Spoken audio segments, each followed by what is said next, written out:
Factoring by grouping works when we have polynomials of 4 or more terms. Most commonly you'll see it as 4 terms, just to make life a little bit easier. And the title suggests everything we're going to do. We're going to group our polynomial into 2 groups. We take the first 2 terms and we take the last 2 terms, and we're going to group them together. And what we're going to do is we're going to pull out a GCF from both. So the greatest common factor between b to the third and negative 3b squared is the b squared. If we divide that out, we get left with b minus 3. And we do the same thing to the second one. The GCF between 4 and negative 12 is a positive 4, and that leaves us with b minus 3. Our goal is to get these 2 parentheses to be the same thing, because that becomes one of our factors. So one of our final factors is b minus 3. B squared plus 4 as our GCFs are added together to become the other factor.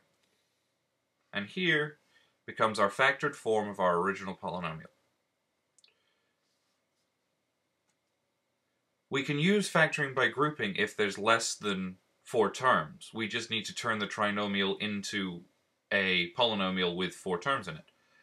So what we want to do is we're going to multiply the first coefficient, and since there's no number here, it's going to be a 1, and the last coefficient, which is this constant of 2. So 1 times 2 is 2, and the factors of 2 are 1 and 2, or negative 1 and negative 2. With negative 1 and negative 2, if I add them together, I get negative 3. 1 and 2 add up to get positive 3. I don't have a positive 3 in the middle, so I'm not going to use those. Now what I'm going to do is rewrite negative 3x as negative 1x minus 2x. It's the same thing, it's just written differently. X squared minus x minus 2x plus 2. And again, I'm just going to group the first 2 and group the last 2. If I take the GCF out of this first set of parentheses here, we get a GCF of x, and inside the parentheses we're left with x minus 1. In the second set of parentheses, we have a GCF of 2. However, the goal is to get the parentheses to look the same. I have a minus sign in the middle here, so I would want a minus sign in the middle here, and in order to do that, I'm going to take out a negative 2 rather than a positive 2. If I take out a negative 2, then I end up with x minus 1 when I divide the negative 2 out.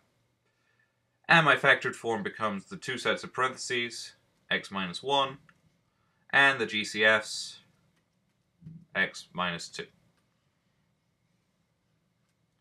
That becomes our factored form of x squared minus 3x plus 2.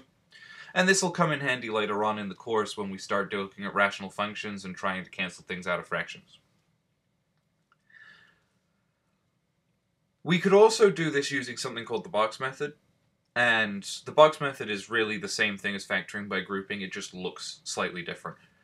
So we do the same setup.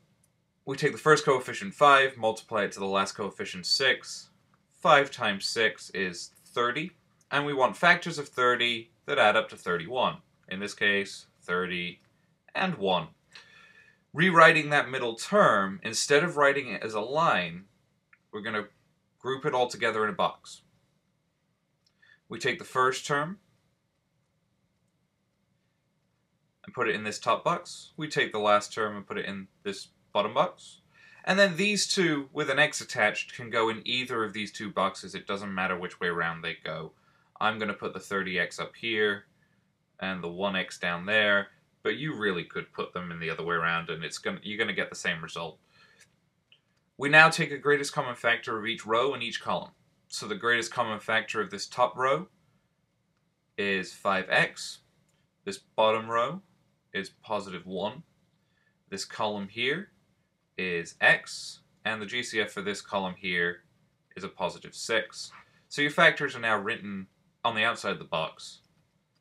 5x plus 1 and x plus 6. It's the same thing as factoring by grouping, it's just written differently. The last example here is also done the same way. It's in quadratic form. It's not necessarily a quadratic, but because this is a 4 and this is a 2, it's still in quadratic form and we can still factor it the same way. So if we do factor it the same way, 4 times negative 25, so 4 times negative 25 is negative 100.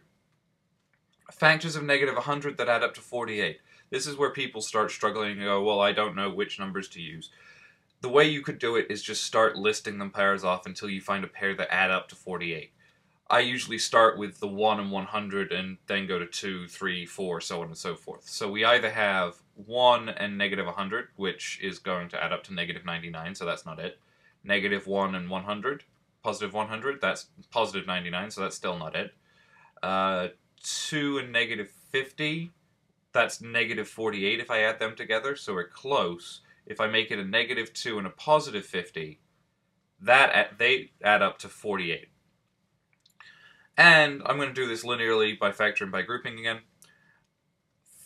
4x squared, 4x to the 4th, minus 2, since this middle term has an x squared in it, each of these are going to have an x squared on them, plus 50x squared minus 25. And again, just group the first two, group the last two.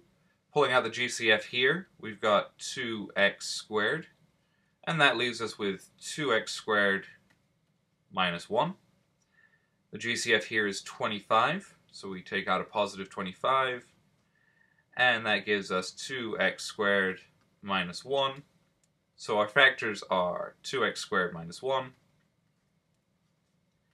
and 2x squared plus 25.